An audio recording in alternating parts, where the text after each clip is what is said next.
Hi friends, this is Nishant. Namaste. In this brief video talk, in this TFS Power Talk, I wanted to talk about something that actually I was thinking these days. I was, actually reading a book these days. Not actually reading per se, but I've been listening to an audiobook. It's a book called What I Learned Losing $1 Million. Right? What I Learned Losing $1 Million. It's by Jim Paulson and Brendan Moynihan. Now, this book is about, I'll just give you a very, very brief idea about, that what is the subject of the book. This book is about this guy, the protagonist, Jim Paulson, who ventured out in the domain of trading, made very, very big money, but lost it all, right? So from the seventh heaven to the deepest hell. And he realized that, he made all that money by luck. He didn't know anything about trading. So anyway, so that's the story, and then how he realized, how he started learning. So the book is about that. But in this book, there is a small segment wherein he talks about something which actually pushed me to think very, very hard, which pushed me to make this video for you. And he said that there are, the success, the reason of success in trading is not hidden in how you make money, right? I'll explain that. The reason of success in this business is not based on how you make money, but how, the art of losing, how not to lose money, or even when you lose, then how to lose money, right? So losing is something that one has to master. So losing is something that one has to master. Whereas everybody, when he ventures out in this business, everybody is running after how to make money. So he gave a very, very beautiful, description about this. And he said that if you collect the quotes or the ideas of successful people in this business, you will find them very, very contradictory. So for example, Jim Rogers, right? Jim Rogers said that I have not met a rich technician.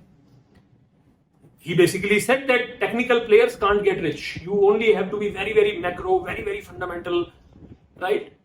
Marty Schwartz, on the other hand, he sort of, bounced back and responded to this and said that this is an arrogant statement because I had been doing fundamental analysis for 9 years and I was a failure. Now when I've shifted to technical analysis, I became a millionaire, right? So both successful, but both contradictory. John Templeton, a great, great, great fund manager, right? So Templeton, big house. So John Templeton, he said that the key to success in this business is diversification. Peter Lynch also said something like that. Why? Because they were mutual fund guys. But anyway, successful, right?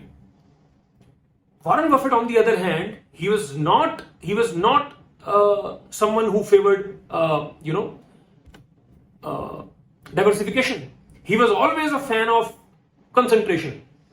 Even Charlie Munger, Warren Buffett's man Friday, his partner, he said that, if you know your companies well, you don't have to diversify.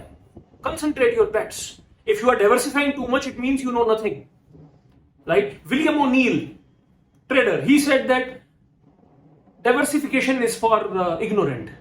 So again, contradictory views, but both successful.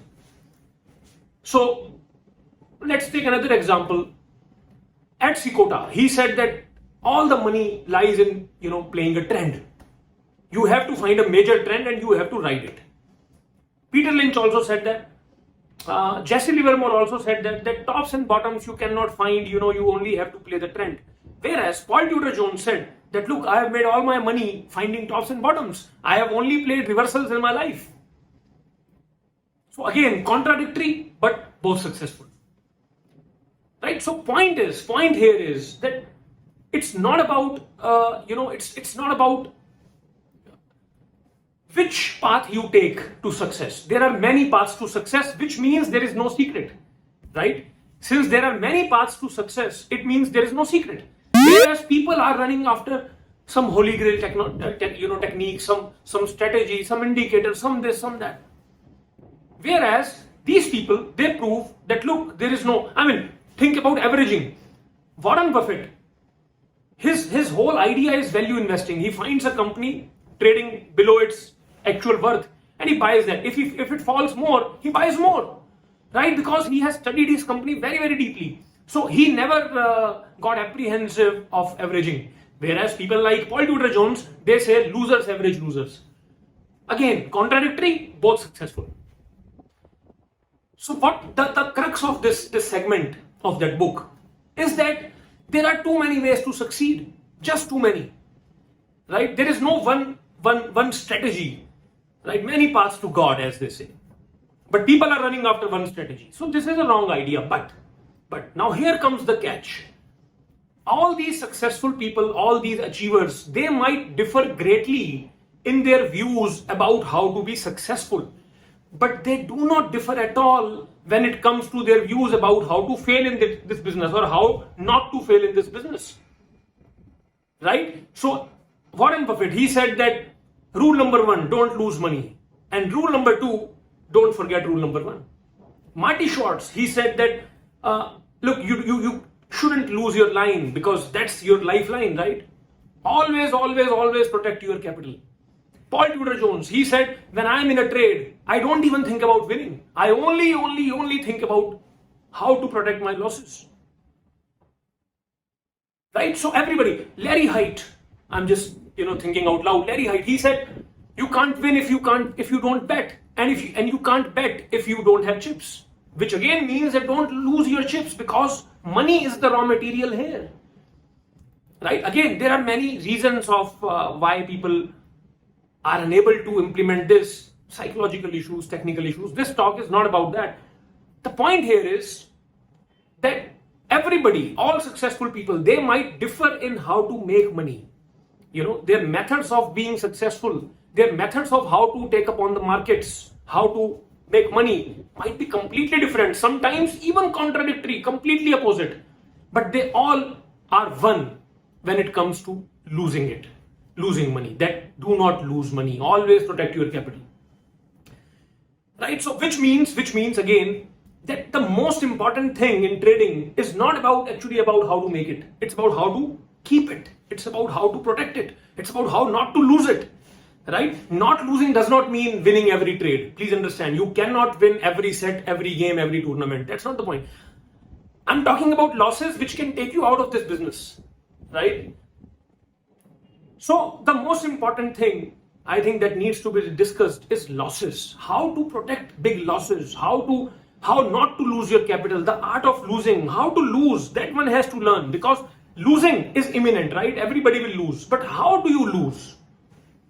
Right? That's what actually differentiates between a success and a failure because everybody makes money.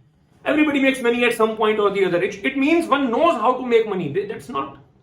Some people are using fundamental, some are using technical. Even within fundamental, some are growth people, some are value people, some only play events, some are IPO players. In technical, some use some other methodology, some use something else, right?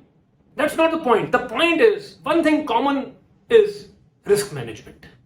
How to protect your capital and the art of losing. So I wanted to talk about this. I hope you enjoyed this brief talk and I hope this talk pushes you as well to think, right? If it does, my purpose is solved. Thank you.